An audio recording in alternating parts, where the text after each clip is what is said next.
My son left his jacket on my couch. That is how I found out he had already picked out a nursing home for me. My name is Walter Briggs. I am 61 years old.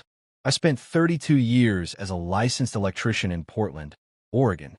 I wired houses, schools, and small businesses all across the city. I own a two-story Craftsman home on Elm Ridge Drive that I bought in 1997 and fixed up board by board with my own two hands. I raised my boy Marcus in that house. And one warm evening last April, I stood in my own living room and heard him tell his wife I was a problem that needed to be handled. He did not know I was still inside. Marcus had stopped by that Sunday afternoon the way he always did. He brought takeout from a Thai place on Morrison Street. We ate at my kitchen table, talked about his job at the property management company, talked about the trail behind his neighborhood, talked about nothing that mattered much. He left around 6 in the evening. I walked him to the door, watched his car back out of the driveway, and went back to the kitchen to put the leftovers away. That is when I noticed his jacket draped over the back of my couch. Dark green, the one his wife Sandra gave him last Christmas. I picked it up and went back to the front door to wave him down. But Marcus had not left yet. He was standing in the driveway on his phone.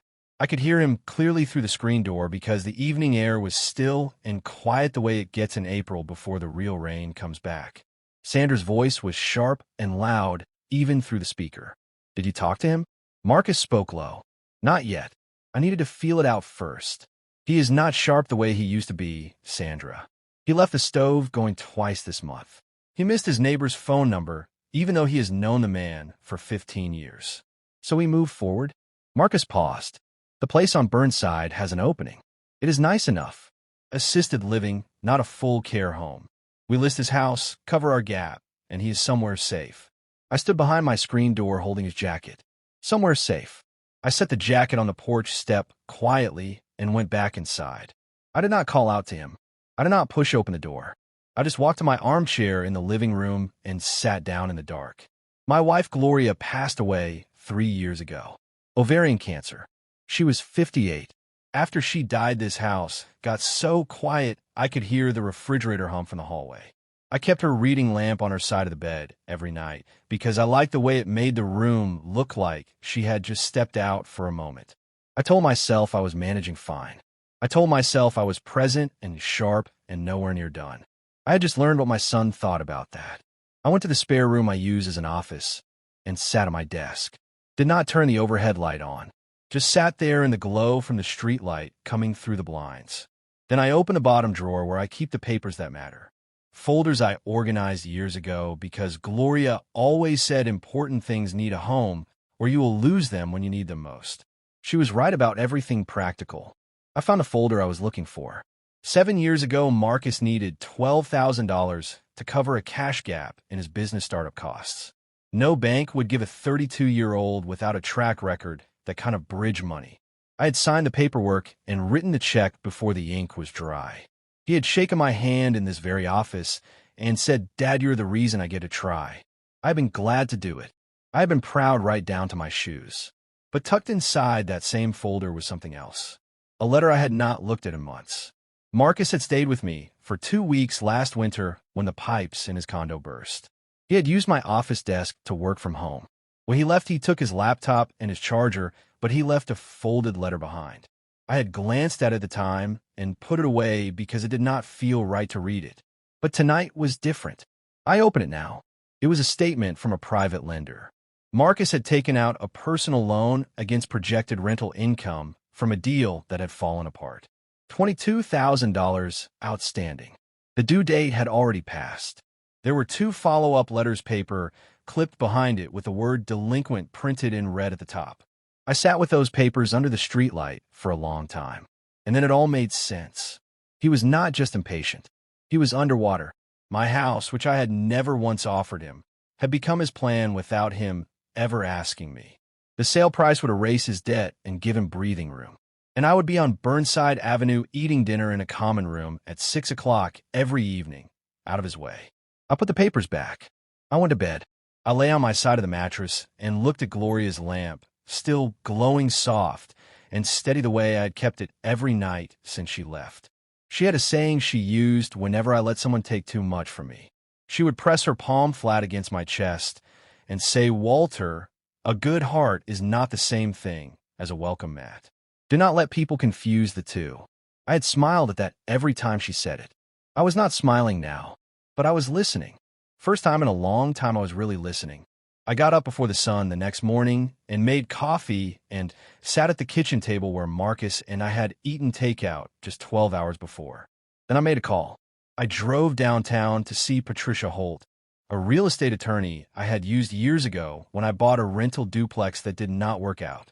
Her office was on the 4th floor of the Meridian building on 5th Avenue. Warm room, plants on the windowsill, a photograph of the Columbia River Gorge behind her desk. She poured water from a glass pitcher and listened to me without writing anything down until I was finished. When I stopped talking, she put her pen down and looked at me directly. Is your name the only name on the deed? Yes, I told her. Gloria and I owned it together. After she passed, it transferred to me alone through the estate. Then your son cannot sell your home. He cannot list it, cannot arrange a sale, cannot do a single thing with that property without your written consent. She said it plainly, no drama. The house is yours, Walter, 100%. Then I asked her how quickly a sale could close if I wanted it done before Marcus got back from his work trip to Seattle the following Thursday. She said with a cash buyer and a clean title, 7 to 10 business days was realistic. I told her to start making calls. Now I want to be honest with you about something before I go any further. I did not leave that office and drive straight to a celebration. I drove home and I sat in my truck in the driveway for almost 20 minutes because what I was about to do was real and it was permanent. And this was the house where my son had learned to ride a bike in the backyard and where Gloria had grown tomatoes along the south fence and where I had built a life that I had been proud of for 24 years. I walked through every room of that house slowly. In the kitchen, I stood at the counter. I had retiled myself the summer Marcus turned 10. He had helped me mix the grout, got it all over his shoes, laughed until his sides hurt. Gloria had stood in the doorway watching us and shaking her head and smiling at the same time. The tile still looked good. Over the sink was the window. I had enlarged myself because Gloria wanted to see the back garden while she washed up. I had spent 3 weekends on that window.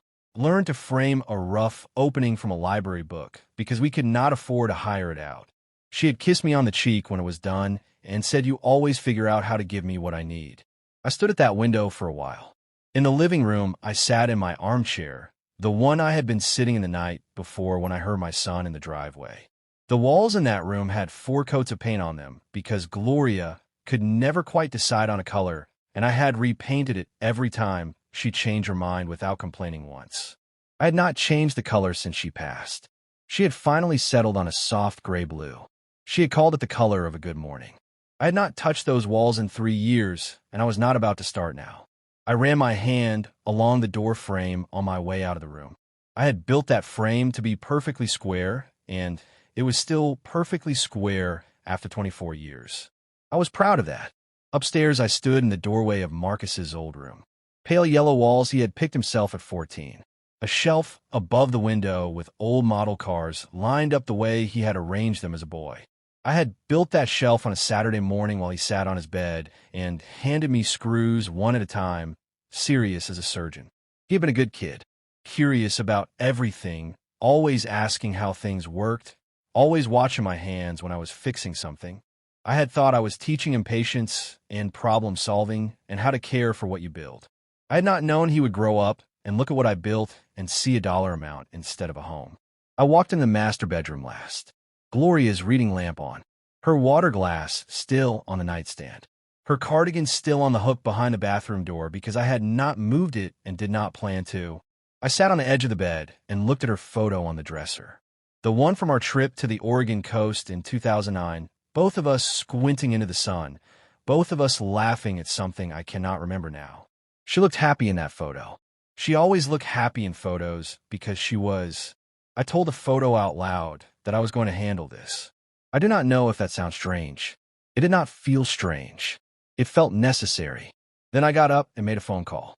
I called Raymond Cross, a real estate agent I had worked with once before on a commercial estimate years ago. He was 50 years old, had been selling properties in Portland for 18 years, and his track record showed mostly cash sales in established neighborhoods with short closing windows. He came by the house that same afternoon, walked every room with the kind of attention that told me he already knew what he was looking at before he said a word about it. When he got to the back garden, he stopped and looked at the raised beds I had built along the fence and said, "Mr. Briggs, this is not a house. This is a story someone built with their hands." He pulled up a number on his phone. Solid cash buyer, ready to move this week. He showed me a figure, $840,000. More than Marcus had figured in his head when he told Sandra the house was worth listing. My son had spent his career in property management, and he had underestimated the house he grew up in. He had underestimated me, too. I told Raymond to draw up the paperwork. I signed the next morning. My hand did not shake once. Over the days that followed, I kept everything normal on the surface. Answer Marcus's check and text the same as always. Had a good weekend. Going to fix the porch light this afternoon. Warm and short and nothing to notice. He had no idea I was already 3 steps ahead of where he thought I was standing. On day 5, I called the financial institution holding the original loan paperwork from when I had helped Marcus with his startup costs 7 years ago. I spoke with someone in their lending department and formally removed my name as the supporting party on that account, effective immediately under the terms of the original agreement. The man on the phone was polite and professional. He said the account holder would be notified in writing.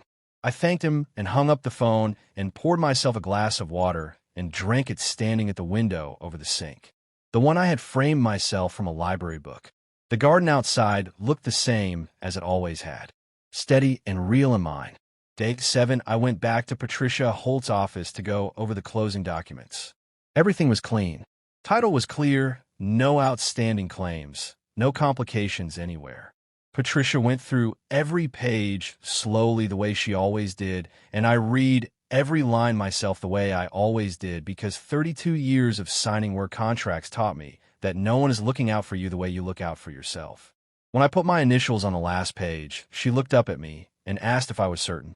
I told her I had wired this city's homes for 32 years, and I had never walked away from a job half finished. She pressed her lips together and nodded once, and that was all that needed to be said. Day 8, I drove out to Ridgecrest Commons, a small independent living community in the northeast part of the city.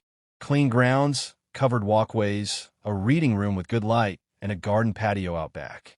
The manager's name was Helen Marsh, calm woman, organized, no nonsense. She had a 1-bedroom apartment available right away with a west-facing window and a small kitchen with real counter space. Month-to-month lease. I told her I would take it. She handed me 2 keys and a welcome folder. I told her I had read more complicated documents than that before breakfast. She smiled and said she had a feeling I was going to be her easiest tenant. I wrote her a check on the spot. That evening I went home and I began to pack. I was careful and deliberate about what I took and what I left. I took Gloria's jewelry box from the top of the dresser. I took our wedding photo and the album from Marcus's childhood because those were mine regardless of anything else. I took her cardigan from the hook behind the bathroom door. I took my electrician's license certificates and the commendation I received from the city in 2011 for the school wiring project on Division Street. I took her recipe box, the wooden one I had made her the second Christmas we were married, filled with index cards in her handwriting. I left the furniture, left the tile counters and the enlarged window and the shelf in Marcus's old room. Those things had done their work. What mattered was smaller than all of it. Closing day was a Wednesday, 9 days after the Sunday Marcus had forgotten his jacket on my couch.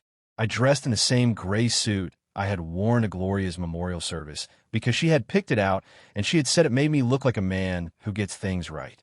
I figured she knew. Raymond brought the notary and coffee and the buyer's attorney, a focused young man who checked every document twice and asked sharp questions and did not apologize for either. I respected that. Patricia sat beside me and handled her side the way she always did, thorough and steady and without any unnecessary words. I read every page myself before I signed anything. Old habit. Raymond noticed and said something about it. I told him I had been reading contracts since before he had his first listing. Sale price, $840,000. Cash purchase. Title clear. I signed every page with a hand that was completely still. When the confirmation came through that afternoon, $840,000 less closing costs wired to my account at Pacific Northwest Credit Union. I sat at my kitchen table in the empty house and looked at the number on my phone for a long time. More than Marcus had calculated. More than Sandra had assumed when she said we list his house and cover our gap. My son was a property manager. He had been walking through other people's homes and putting values on them for 12 years. He thought he knew what this one was worth. He did not. He thought he knew what I was. He did not. Raymond walked me to my truck afterward and said I had made a strong decision. I thanked him and did not explain anything further because it was not his story to hold. I drove home one last time through streets I had known for 24 years.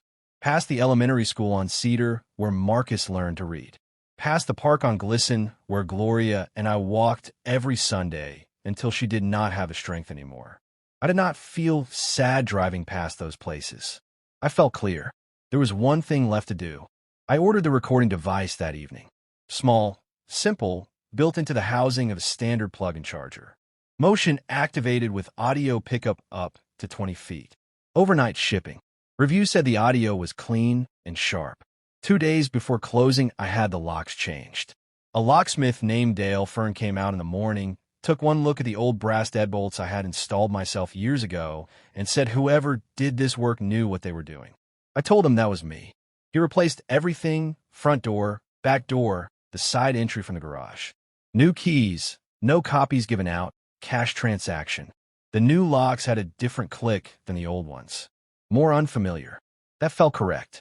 The charger device arrived the following morning. I spent the better part of an hour on my kitchen table learning the app on my phone, testing the field of view, adjusting the angle until I could see the full entry hall and front door clearly. Audio crisp enough to pick up a quiet conversation from across the room. That afternoon, I drove to the house one last time. I parked in the garage and sat in the truck before going inside. I was not sure if I was ready for what came next. Not the device, not the letter. The walking through. The house smelled the way it always had. The cedar smell from the closet liner I had cut and fitted myself. The faint traces of the lemon oil I used on the wood furniture twice a year. 24 years of ordinary mornings and working weekends and quiet evenings baked into the walls and the floors and the trim I had sanded smooth with my own hands. I went to the garage workshop first. The workbench I had built along the back wall was solid and level and as well made as anything I had ever done. Marcus and I had spent a lot of afternoons out here when he was around 11 or 12. He would perch on the stool at the end of the bench and watch me work on whatever project I had going. He asked good questions. Why do you always measure twice before you cut? How do you know which wire goes to which terminal? What makes a joint strong enough to hold load? I had answered every single question he ever asked me because that is what you do. You pass things down. You show the next person how the world works. You give them everything you know, and then you find out, eventually, what they did with it. I walked through the rest of the house without stopping long anywhere. Kitchen. Living room with the gray blue walls the color of a good morning. The bay window at the front where Gloria used to read. Marcus's old room with the pale yellow walls and the shelf I had built him. The master bedroom where Gloria had spent her last months and where I had spent 3 years since just getting through each day. In the office, I took the loan letter and the delinquent notices from the drawer and put them in my jacket pocket. Not as something to use against anyone, as a record for myself. Proof that I had heard correctly and understood correctly and acted correctly. Then I sat down at the desk and wrote the letter. I had drafted it 3 times over the past week. The first version was too angry. The second was too flat. The third one said what needed to be said and nothing more. I wrote in block print because that is how I have always written things that matter. Marcus, I taught you how to read a blueprint, how to respect a structure, and how to tell when a building is sound. I co-signed for you 7 years ago because I believed in what you were trying to build. But I never taught you to appraise your own father. The house sold Wednesday morning for $840,000 cash. The money is in my account. My name has been removed from your loan. The lender will be in contact with you this week about the outstanding balance and a timeline for resolution. You once told me that everything you have started with me. You were right. And this is where that ends. Dad, I folded the letter and sealed it in a plain white envelope. Wrote Marcus on the front in the same block print. Then I taped it to the inside of the front door at eye level, center of the door, impossible to miss the second you step inside. Before I left, I unlatched the small window in the laundry room at the back of the house and left it open just enough for a hand to reach through. I wanted them to have a way in when the keys did not work. I wanted them to have to work for it, just a little. I locked the new deadbolts, walked to the truck, and drove away from Elm Ridge Drive without looking in the mirror. My new apartment was quiet and small and completely mine. Helen Marsh had left a welcome card on the kitchen counter with a laundry schedule and the hours for the reading room. The furniture that came with the unit was simple but solid. The west window caught the light beautifully in the evenings. I put Gloria's jewelry box on the dresser and our wedding photo on the nightstand. I hung my electrician certificates and my city commendation on the wall above the desk. I put her recipe box on the kitchen shelf where I could see it from anywhere in the room. It did not look like much from the outside, but nothing in it belonged to anyone who thought of me as a problem to be solved. That first evening, I walked 4 blocks to a small diner called the Corner Plate on Halsey Street. A man named Pete ran the counter. Strong coffee, no fuss, the kind of place that has been in the same spot for 30 years because it does one thing well and does not stop. I sat at the counter and ordered eggs and toast and watched the street outside through the big front window. Ordinary Wednesday evening in Portland. People walking dogs. A kid on a bike. A couple sharing an umbrella, even though it had stopped raining. Nobody in that diner knew what I had just done. Nobody knew what was coming Thursday. I ate my food slowly and tipped Pete generously and walked home in the cool evening air. I slept better that night than I had in many months. Thursday morning, I was up before 5:30. Made coffee in the small kitchen. Stood at the west window while the city got itself going below. Marcus's flight back from Seattle was due in just afternoon. He would need time to get his bags and get across the city. He and Sandra had given up their apartment at least 2 weeks earlier because they had been planning to move into my house after I was relocated to the place on Burnside. They had told their landlord they were moving. They had already moved their furniture into storage. I knew all of that because Marcus had told me about the plan in pieces over the last 2 months, each piece sounding like a different thing at the time, adding up to one thing now. I sat in the chair by the window with my phone in my hand and the camera app open. The feed showed the entry hall clearly, the front door, the white envelope taped at eye level with Marcus's name facing out in my block print. Motion detection armed. Battery at full charge. I had nothing to do but wait, and I was good at waiting. 32 years of electrical work teaches you that patience is not passive. It is what you do while everything else is getting ready. At 2:14 in the afternoon, my phone buzzed. Motion detected. I leaned forward. Marcus's silver sedan came into the driveway. He and Sandra got out. They moved easily, relaxed.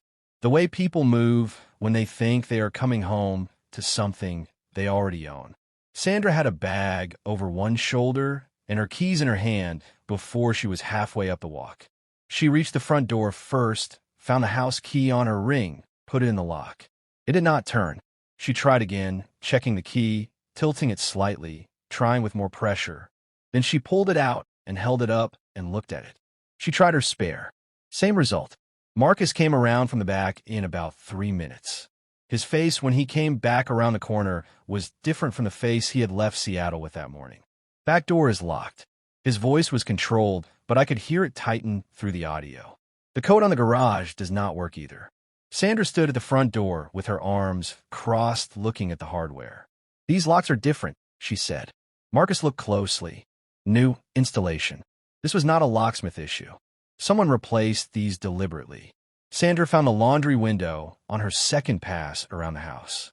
She pushed it open and looked at Marcus. He made a step with his hands. She came through in her good coat, caught the sleeve on the latch, and a moment later the front door opened from the inside. Marcus brought his bag in. They both stopped when they saw the envelope. Eye level. Center of the door. My handwriting. Sandra reached it first. She handed it to Marcus without speaking. He held it for a moment and looked at his name. Then he opened it. I watched both of their faces on the camera as they read.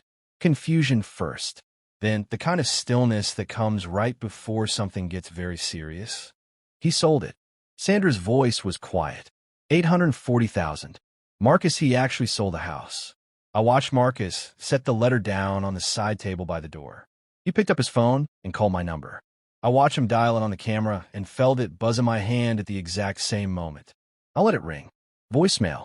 He called again. Voicemail again. Sandra was on her own phone. She went quiet for a long time, listening. When she hung up, she turned to Marcus slowly. The loan.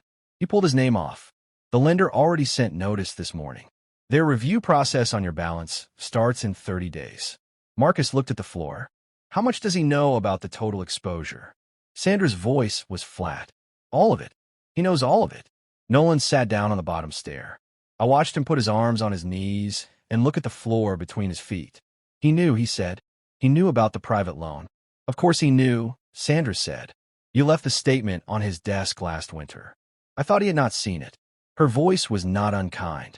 It was just tired and accurate. Walter, she said his name quietly. He reads everything twice. He has always read everything twice. You know that. The room went quiet. I watched my son sit on the stairs of the house that was not his and had never been his and had only ever been the house I had built a life in before he was born. Sandra made 2 more calls. I could not hear the other side, but I could hear her answers and her silences, and I could tell from both that each call was closing a door she had hoped was still open. After the second call, she stood very still in the entry hall and did not say anything for a while. Marcus had not moved from the stair. We have nowhere to go, she said eventually. Not to Marcus specifically, just out loud the way you say something when it has finally become completely real. Marcus looked up. I understand that. Do you? Her voice was not sharp, just clear and tired. We told the landlord we were done. We moved the furniture. We made plans around something that was not ours to make plans around. Marcus did not answer that. And your loan review starts in 30 days, Sandra said. The outstanding balance is fully on you now with no supporting name attached. They will want collateral or a repayment arrangement very quickly. Marcus looked at the floor again. I understand the position. Do you understand how we got here? She asked him. Because I told you 2 years ago that we needed to stop counting on your father as a backstop. You told me he was fine with it. You told me he liked helping. He did like helping, Marcus said quietly. He liked you, Sandra said. That is not the same as fine with it. And he liked me enough to be honest about what this was when it mattered. The room went quiet for a long stretch. I watched Marcus sit on those stairs and do nothing and say nothing and just be with it. Then he reached over and picked up my letter from the side table where he had set it down. He read it again from the beginning, slowly this time, all the way through. When he finished, he folded it along the original crease and tucked it into the inside pocket of his jacket. He stood up and walked to the front door and opened it and sat down on the top porch step. My neighbor across the street, a retired teacher named Frank Okafor, was out front trimming his hedge the way he did every Thursday evening. He looked over at Marcus on the step. He had told me recently that Marcus had turned out to be a good man and that I should be proud. He looked at Marcus now and then went back to his hedge without saying a word. I watched my son sit on the porch of the house that no longer had his name attached to it in any way. He did not make any more calls. He did not put his face in his hands. He just sat there in the late afternoon on Elm Ridge Drive and looked out at the street and the hedge across the way and the ordinary Thursday going on around him as if none of this had happened to anyone. Sandra came to the doorway and leaned against the frame behind him. She did not say anything either. They just stayed there for a while. I watched as long as I needed to watch. Then I turned the camera off. I had one thing left for the evening. A bottle of Burlo I had bought in 2019, a good year, meant for a special occasion that kept not coming. Gloria and I had planned to open it when Marcus's business turned profitable. Then when he got married. Then when the timing felt right.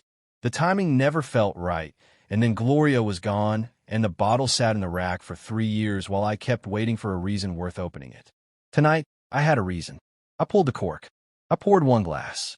I carried it to the west window and looked out at the Portland skyline going amber in the late light. I thought about the Sunday evening 2 weeks ago when I had stood behind my screen door holding Marcus's jacket and heard my son describe me as something to be relocated. I thought about Gloria's lamp on the nightstand and the cardigan on the hook and the way she had pressed her palm to my chest and said a good heart is not the same thing as a welcome mat.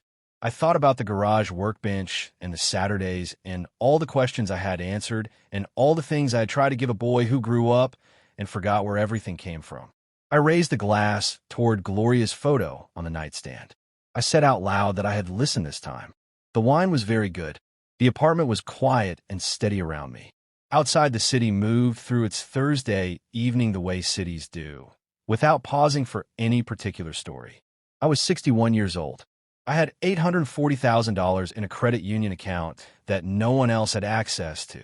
I had a month-to-month lease in a building where nobody was calculating how long before they could take over my space. I had Gloria's jewelry box on the dresser and her recipe box in the kitchen and her photo where I could see it from the chair by the window. I was not a problem to be solved. I was not a gap to be closed. I was Walter Briggs, and I had built something real with my hands, and I had known exactly what it was worth when it mattered. Now I want to talk to you directly for a moment. Not as a story, as one person to another. Because if you have made it this far, then something in this landed for you, and I think you already know what it is. There are people in your life who love you because of who you are. And there are people who love what they think they can eventually take from you. That second group can look almost exactly like the first group for a very long time. They call. They bring food. They check in. They say the right things. And underneath all of that, they're doing the math. They are measuring the distance between now and the day they can move you somewhere convenient and do what they had already decided to do. Here is what they are counting on. They are counting on you being too grateful for the attention to notice the calculation. They are counting on you confusing loyalty with obligation. They are counting on you believing that the people who show up most often are the people who have your best interests in mind. Sometimes that is true, and sometimes showing up is just reconnaissance. The people who built something real know what it is worth. You built something. Maybe it is a house. Maybe it is a business. Maybe it is a retirement account or a portfolio or a piece of land or a collection of things that took decades to put together. Whatever it is, there are people in your circle who have already thought about what happens to that thing when you're no longer making decisions about it. Do not be so relieved that someone is paying attention to you that you hand them the map to everything you own. You do not owe access because someone is family. You do not owe passivity because someone is younger. You do not owe surrender because someone has decided the timing is right. You get to decide the timing. You get to decide who knows what. You get to read every document twice and ask every question twice and take as long as you need before you sign anything that has your name on it. Nobody gets to rush you out of your own story. You are not a property to be assessed and listed. You are the one who built the property. That is a different position entirely. Here is the other thing. The people who assume you're slowing down are almost always wrong. They're using old information. They're looking at your age and your quiet and your patience, and they're calling those things weakness because they do not know the difference yet. Patience is not slowing down. Quiet is not confusion. Letting people talk is not the same as not understanding what they are saying. Walter Briggs heard everything. He understood all of it the first time. He did not make a single mistake in the 2 weeks that followed. He read every document twice. He thought about every step before he took it. He acted without rushing and without regret. That is not a man who is slowing down. That is a man who has learned how to move. And I want to say something about the grief that runs underneath all of this because it is real and it is part of the story. When you lose a partner, you lose the person who is watching out for you along with you. You lose the one who would have said something in the kitchen that Sunday night before the hurt had a chance to settle in. You lose the witness to your life. And the people around you know that. They know you are managing alone. They know the house is quieter than it used to be. And some of them will bring you food and company and genuine care. And some of them will see an opportunity in your softness. Grief can make you want to hold on to the people who are left. It can make you willing to let things go that you should not let go of, just to keep the warmth of someone nearby. That is human and it is understandable, and is also something the wrong people will use. The answer is not to close yourself off. The answer is to stay sharp, to read everything twice, to keep your name where it needs to be and remove it where it should not be. To remember that love does not require you to make yourself smaller. That generosity is different from surrender. That the warmest people in the room are not always the safest ones. Walter kept Gloria's lamp on every night for 3 years. That is not a man who stopped caring. That is a man who carried his love steadily and quietly and did not need anyone's permission to do it. He did not need to perform his grief for anyone or justify his choices to anyone or ask anyone whether his heart was still working. He knew his heart was working. He also knew, when the moment came, that his mind was working too. Both things were true at the same time. They will be true for you as well. Do not let anyone convince you otherwise. Now here is the practical part, because stories are only useful if they point towards something real. If you have a property, a house, land, a business, anything with your name on it, know who can and cannot make decisions about it. Know what would happen to it if you were not in a position to act. Have a conversation with a real estate attorney, an estate attorney, a financial advisor, someone whose job it is to make sure your name stays where it should be. Do not wait for a reason to have that conversation. The reason usually shows up the same way the jacket did, unexpectedly, on an ordinary evening, when you were not looking for it. If someone in your life is making plans around your assets without telling you, you will probably feel it before you can prove it. Trust that feeling. It is not paranoia. It is pattern recognition built from decades of watching people and reading situations and understanding how things actually work. You did not get this far in life by missing signals. You got here by being observant and careful and honest about what you saw. Apply those same skills to your own situation with the same seriousness you would apply them to anything else that mattered. Because this matters. Your security matters. Your independence matters. The things you built matter. You matter. Walter Briggs drove away from Elm Ridge Drive without looking in the rearview mirror. That is not because he did not love that house. He loved every nail he had driven into it, and every wall he had wired, and every window he had framed, and every room where something real had happened between people who mattered to him. He left because staying would have meant accepting a version of himself that was not true. A version where he was fading and confused and in need of someone else deciding his future. That version was not accurate. It was a story someone else had written for him without asking. He was not going to live in someone else's story. He went and wrote his own, and that is the whole of it.